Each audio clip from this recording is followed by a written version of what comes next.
Hello citizens, this is me again, Ajika Utama Putrada. I am a lecturer for parallel and distributed systems. This is our seventh meeting about indirect communication, and this is our third video. In the third video, we will discuss about coupling quadrant.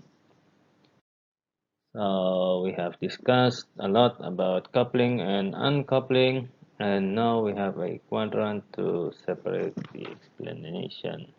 So for example, in this quadrant, here we have time and space. This is, for example, this is space, and this is time. And here we will separate them to coupling and uncoupling. And here in the row, we also write coupling and uncoupling. So for the first quadrant, this one, this is for time coupling and space coupling. As we know, time coupling and space coupling is remote invocation or RPC or RMI, because remote invocation is um, includes RMI and remote and RPC. And also our discussion before, which is inter-process communication, is also here.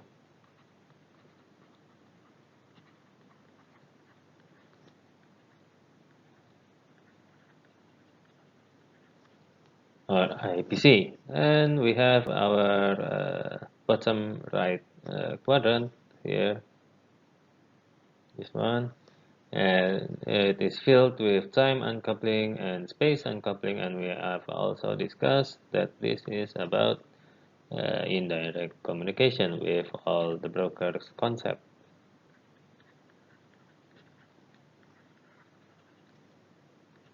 And we will discuss more about this in the other videos. And we have two more quadrants. The top right corner is for time coupling, but space uncoupling. So there are many devices that are communicating with each other, but in a time coupled manner. And this is here, this is multicast. We haven't discussed a lot about multicast, but multicast, as you know, stands for multi and cast, and it means that if we send one message, we send it to many parties, not just only one. So that is why it's space uncoupling but time coupling. And one more, we have the bottom left quadrant here. The bottom left quadrant is filled with time uncoupling but space coupling. So here only two devices that are communicating, but in an uncoupling manner. And, we have an example here, which is email. As you know, if you send your email to a friend, there are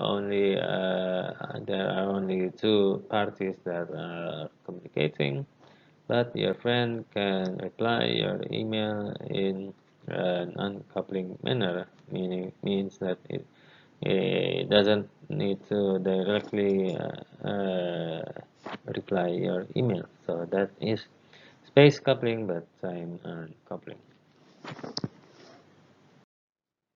So there are many methods in indirect communication, not only one, but there are five, but we won't discuss all of them.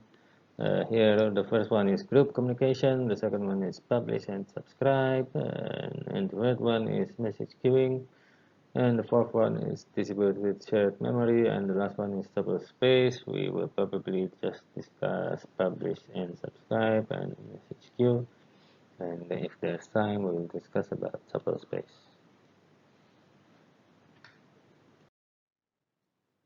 That is the end of our third video. In this video, we have successfully discussed about the quadrant of coupling. In the next video, we'll start our discussion about publish subscribe. Thank you for your attention and meet you in the next video.